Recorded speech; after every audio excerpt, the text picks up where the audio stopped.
Hi, Danny. Thanks for being Thank here. you so much, Vonnie. It's great to be here. Yeah, it's so great to have you and see you not in a field, but at Yeah, I this know. end of I'm it. wearing a button-down shirt. It's a new look for me. Yeah, Yeah, yeah. nice socks and shoes. Thank Yeah, you very that's good. much. Yeah. Yeah, yeah. Okay.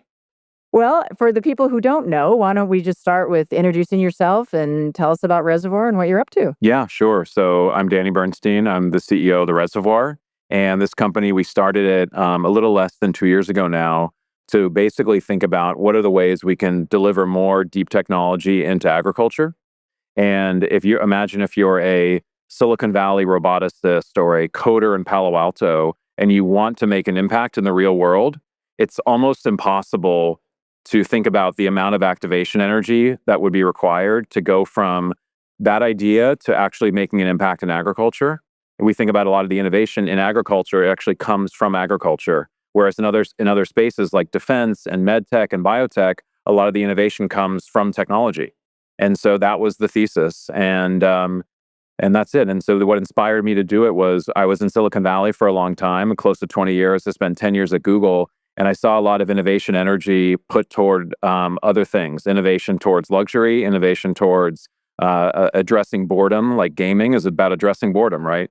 But agricultural technology is innovation as resilience, and that's really so inspiring, and an area where I just said this is where I want to devote the rest of my career to.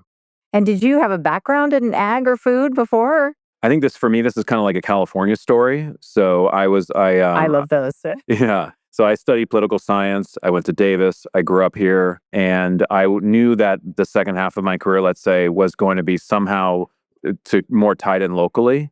And politics wasn't for me. So then you kind of ask yourself, well, what's the way that you can make the biggest impact on California, and on sort of the surrounding areas, but you're not doing it in a political fashion? And so I felt like this is after thinking about it for a lot, it's an amazing way to do it. Ag tech, we don't think of it, but ag tech is diplomacy. If we're sharing technology, let's say with other liberal democracies, it's an incredible way to build bridges. It's an incredible way to spread California's values around the world and to build partnerships. And so, even though I didn't have an ag background, it's a lot of what I'm passionate about and a lot of like the things let's say, I've been practicing for a long time. So, how did you teach yourself when you first said, "Oh, ag sounds interesting"? And did you drive down to Salinas and talk to people, or Well, I what actually did live you in do? Monterey County. So I live in Carmel Valley, which is just right outside of Salinas. Yep. And I began to be inspired by a lot of the natural beauty and kind of the challenges with natural resources in a place like Monterey County. You, of course, have the ocean and you have agriculture.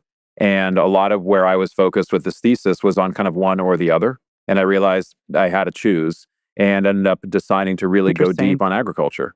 And how that happened is basically I began to meet people who were really generous with their time to talk to me about agriculture. And I liken it a little bit to like a classic car hobby, where people in classic cars are concerned about the resilience of the hobby.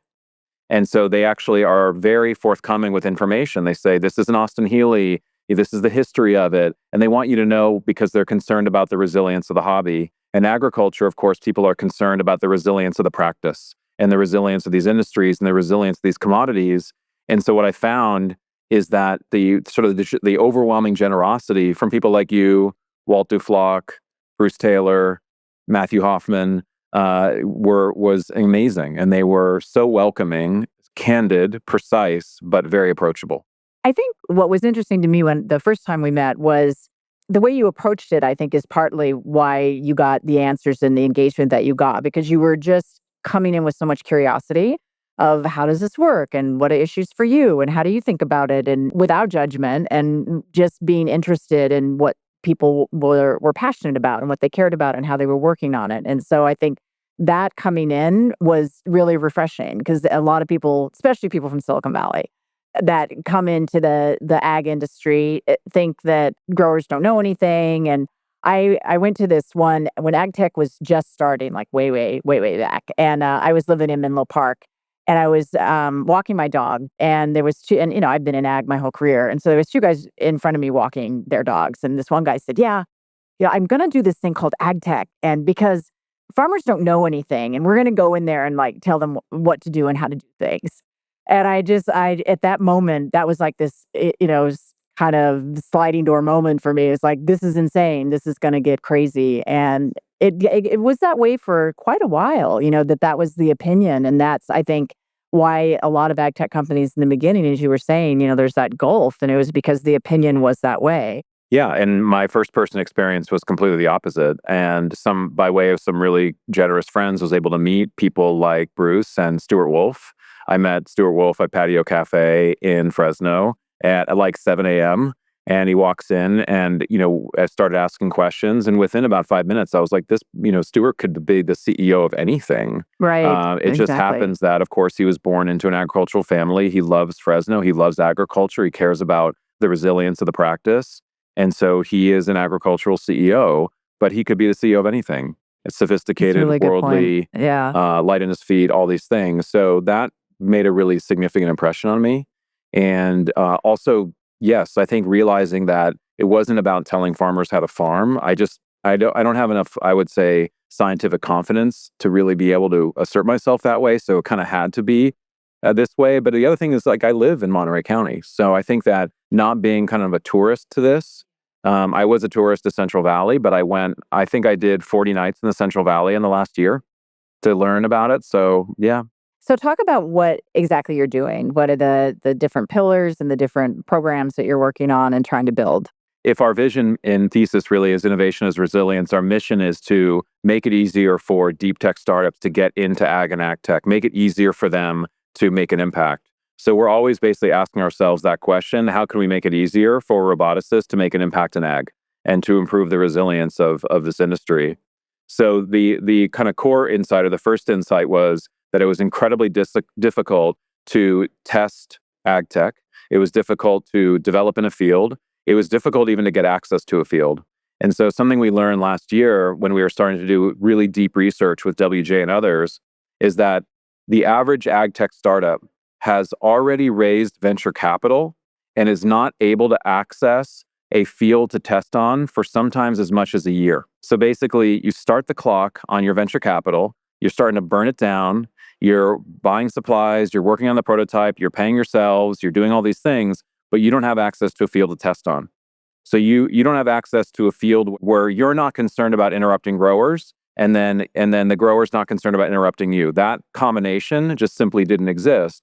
So we basically, from first principles, started to rethink what did it mean to do a startup incubator for ag tech.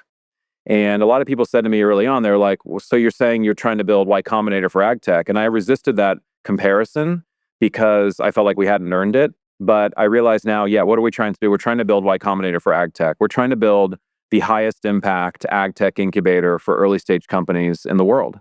And we've really opened our model. We talk about it pretty openly, so then it can be replicated, because we don't think that we need to hoard this idea. So the first thing we're doing is we're launching 3 on-farm deep tech incubators in California.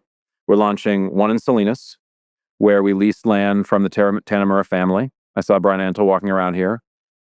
We are launching one in the Central Valley in Merced, and we're also launching a third in wine country. How interesting. Where do you have that site yet? Yeah, we do, and we'll talk about it more pretty soon. But it'll be in the kind of our classic wine country, and it's on 15 acres of mature Pinot grapes. And so let's just take that one as an example, where if you're a startup and you have let's say a robot that's doing some kind of disease detection, and you want to get into a real field, you can call us, and then we can get you onto a field the next day. And so that acceleration is really high impact. And so we began to realize that if we could accelerate startups in this way, that we could start to do other things with them. We could start to help them with technology. We could start to help them with partnerships. And then now what we're starting to do is also help them with funding. So we're starting to think, how can we bring these things together, basically, to make it more possible for someone outside of ag to make an impact in ag, which we think is good for the world. So there was a brief time, I think, I don't know what happened to this idea, but people were talking about building studios. And this is kind of the studio concept, but will work, right? Where a company can come to you and they don't have to build all these competencies and services around themselves, that you'll help them with that. Absolutely. And there's an abundance of these platforms in Silicon Valley. In Berkeley alone, there are over 20 in the town of Berkeley. So in Silicon Valley, there's an extraordinary density of these sorts of resources. But in rural regions of the United States, and even in rural California, even in Salinas, 1 hour from Silicon Valley, they don't exist. So we began to look at all of them. We studied the incubator offerings on a global basis for ag. We found that there was not a single ag tech incubator that gave you access to a precision shop for your robot and access to a farm side by side. And just that simple Oh, combination yeah. is what we're making available to these startups. So they can bring their robot, they can refine it, they can get access to a laser cutter, to welding tools, to robotic kind of arms and prototyping capabilities. And then if they have modified their machine, they want to do another test run, they just wheel it out. And that simple kind of, to your point, kind of making it easier, kind of putting them in a studio, we're trying to do that for the ground up, but for ag. And what about funding? How are you helping with funding? Yeah, so a couple things, but the primary thing that we've now just announced is that we are putting together a early stage venture capital fund to help these companies, and so that's a new project for us called Reservoir VC. Clever name. So the I bet you thought long and hard Yeah, about that. So is that seed level funding? Is that it's actually even earlier. What the industry now calls pre-seed.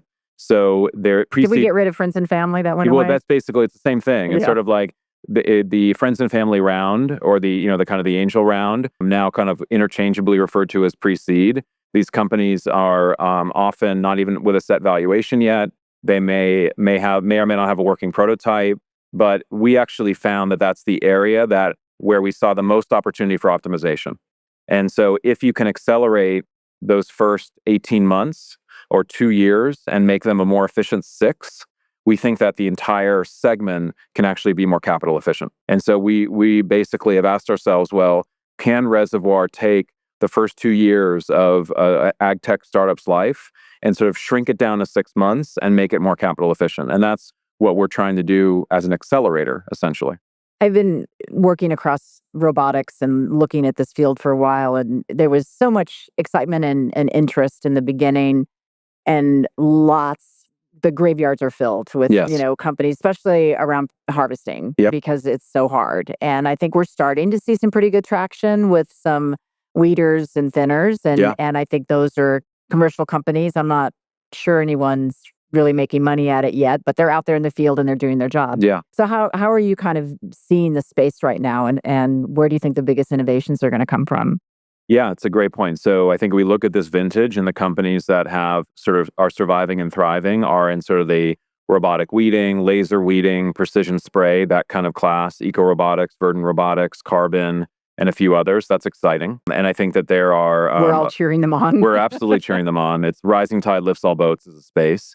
I think that there are other areas kind of that are horizontal, sort of cross commodity, that are really interesting. So we invest in a company called TerraBlaster, which essentially, to simplify, is trying to do real-time soil lab. It's a real-time kind of roving soil lab, and that's a really interesting sort of innovation in the sense that it's something that is really works across different commodities. I think the challenge with harvesters is because they're commodity specific, they can't necessarily translate to other areas as much as a young startup might try to convince you that they can. Yeah. So This that's arm can go on anything. exactly strawberry to raspberry. I'm like, not quite. So that's an area where we're really interested. I think there are a couple of things that we're really studying right now. One is there's a lot of excitement around humanoids, and there are a lot of companies being funded in humanoids. But one thing that worth noticing is that all those humanoids are actually indoors.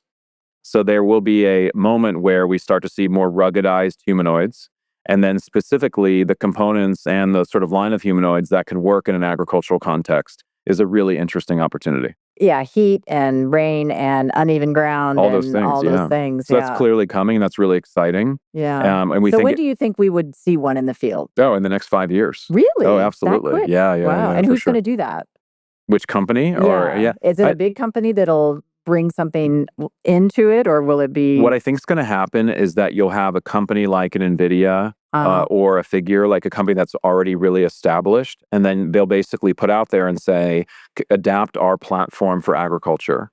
And so we'll end up having a company that is not reinventing the entire wheel, but they're basically looking at sort of maybe the last 10% of a modification of an NVIDIA platform. So a way to think about it is A lot of the biggest companies of the previous generation were just apps built for your iPhone, but the companies didn't build the iPhone. And so I think we're going to see humanoid platforms and then companies that basically build that application layer, that ruggedized application layer. And that's really interesting. So one of the ways that we're trying to connect Silicon Valley into agtech in a meaningful way is also to get switched on with the Silicon Valley platforms and to engage NVIDIA and Amazon and Meta and Tesla and others and kind of say, listen, you may not be thinking as much about agriculture, but we know you're thinking about humanoids. We know you're thinking about ruggedized environments for defense, for mining, for other things. Let's think about how we can translate your technology over here and then introduce them to startups that have that kind of last mile technical capability. So that's an area of interest. Another one that, Just one quick question yeah, about that. So what would the business model be? I mean, that's going to be really expensive, right? So would they sell services? I mean, it's kind of the same as what's happening with some of the large pieces of equipment now. yeah. I mean, my perspective on services versus not, I mean, there's a couple different ways to look at it, but the I think the biggest and most successful ag tech companies will be in the end-to-end services game. And so a great example of this is BeeWise. They basically are beekeeping as a service. They're not selling you a robot, they're selling you a complete service. Right. So they can Just really get the job done. get the full job done. So they actually can go to a grower. They actually can sell to a grower. But then basically everybody else in the stack is selling a component part. And you have to then work alongside Nutrien or work alongside some of the other existing service providers. And we actually think that can work really well also. But companies kind of need to figure out what they are. And then if they're not the full service as a service, then they can still have their robot as a service, kind of a RAS model, as they say in our industry, for lack of a better term. Nothing to do with raspberries. It's a RAS model, robotics as a service. And so I think we will see those things. And the neat thing about humanoids is that we're already seeing the prices coming down. So we're seeing even like a humanoid that sort of a retail humanoid, $5,000-$10,000. We're not that far off from that. So we can imagine that the prices will continue to come down. And then the question will basically be, how much does it cost then to kind of do that last mile of the ruggedized work, to adapt it to agriculture? So that's an area worth watching, I think, for sure. And in terms of outright ownership versus sort of leasing, I mean, I think the way that we own music completely changed this, because if I think about talking to my dad or my grandfather's generation about the idea that you would really only be renting music, they're like, no, I have a record collection. What are you talking about? Like, but then now it's like, when's the last time we walked into a store and actually bought music? And we've completely grown comfortable with this model because it's more cost effective, it's more efficient, we like the delivery mechanism, we like all these things. So I think companies really need to be thinking about that level of business model automation. And an area that I think this can work is when we start to have more automation, kind of more self-driving. So for example, a lot of the challenge of ownership right now in ag tech is that if you own a machine, but you're only using it for, let's say, 8 days out of the year, it's a little bit confusing. But if we have basically more efficient delivery systems, think about it like Uber for ag, then it can work. Yeah, that And makes sense. you actually don't necessarily need to own a machine, because what you'd be owning it for is to make sure you have it when you need it. But we know that having it when you need it doesn't always Can mean be on ownership. demand. Yeah. And Yeah. so I think we're learning about this sort of thing. And I think that companies like Deere, companies like RDO, et cetera, should be thinking, we have this platform, we have this commercialization platform, or this retail platform. When can startups start to plug into it? And I think that gets really interesting. In the same way that we have Uber, Uber is the platform. All these restaurants are plugging into it. All these grocery stores are plugging into it. So they don't have to build their own delivery, and they can really focus on what they do really well. So I think we're excited about that, those sorts of moments coming into ag, and I think they'll make things more efficient. Yeah. So you had a big announcement this week. Everybody here is buzzing about it. So you have a new partner that you're Yeah. working with. Tell us a little bit about Matthew. Yeah. And So we hired Matthew Hoffman to be our first general partner, so our first full-time startup investor at Reservoir. And we're super excited about that. Matt is Matt from Driscoll's. That's really how he's known. And when a lot of us come into agriculture, and what's the first kind of brand we think of? Sort of, it's maybe one of the most recognizable brands in the produce aisle. We think of Driscoll's. And then we think, okay, well, I want to get in touch with the ag tech person there to learn. And that turns out to be Matthew Hoffman. And then if you get to know Matt, he is approachable, candid, polite, precise, patient. And you're thinking, well, then, if you were to think from first principles, who would you want to be the general partner at a fund that's trying to bring more early stage deep tech talent into ag? It's Matt. And so I think the goal here with Matt coming in as our full-time general partner is that it allows him to basically be platformed across more startups, sort of open the aperture from thinking about just Driscoll's to the entire industry. And we're really excited. He starts on Monday. Oh, great. And Driscoll's also has been really supportive. I think Oh, that's they great. really have a strong culture around that, around career development. I think they saw Matt kind of orienting a little bit more towards startups, and that whole team has been really great about the transition, and we're really excited. So Matt will be the first call when startups are kind of wondering how to navigate ag, and now that gets to be his full-time job. Yeah, and he's worked with so many startups I've sent his way. He's just been a great mentor to them and really helped them and launched a lot of companies. Yeah, seriously. So I love him for this role, because like you said, now he's going to get to do it full time and Yeah. across all sorts of different crops. So No, it's gonna be so congratulations fun. to you and to him. Thank It's a you. Yeah, great we fit. when we wrote down the description of the ideal general partner, it was pretty clear, even like halfway through the description, that we were describing Matt. We can just stop now Yeah, and it's like we call can him. stop. I think the other thing too is, just the opportunity to have that person who's already trusted, who already people have so many positive sort of collaboration stories with, really someone that advocates for startups and helps them and kind of bends over backwards for them. So that'll be a huge add for us. Great. Well, as we wind down here, we were talking a little bit before we started recording about your impressions of the show. So I'm so glad that we got you here and Yeah, of that course. you've got some people who are staying for the rest of the show. But just talk about your impressions a little bit and what you think about it and who else should be showing up here. Absolutely. I'm absolutely blown away by it. To walk in and see all these brands that I truly love as a consumer, and to see them in one place and really kind of at the, kind of peacocking a bit is really exciting. The show that it reminds me of a little bit is the Consumer Electronics Show, except everything there is like metal and hard plastic and lots of wires. And here it's my favorite products in the grocery store. So it's beautiful. It's really, I feel really at home here. And I think there's an opportunity for every startup should be here, really. Every startup thinking about agriculture, they should be here. I think all the mature kind of OEMs, John Deere, et cetera, they should be here. And it's really an incredible gathering point to kind of see sort of that a different part of the supply chain. And it's absolutely world class. So I'm excited to be here. Great. Well, thanks for being here, and it was Thank you, great to Money. talk to you. We've had a few failed meetings, so I'm glad we get to do it publicly here. Yeah, absolutely. It's great to catch up Yeah, with you. And thank yeah, you for everything. yeah. Yeah. Sure. Thanks.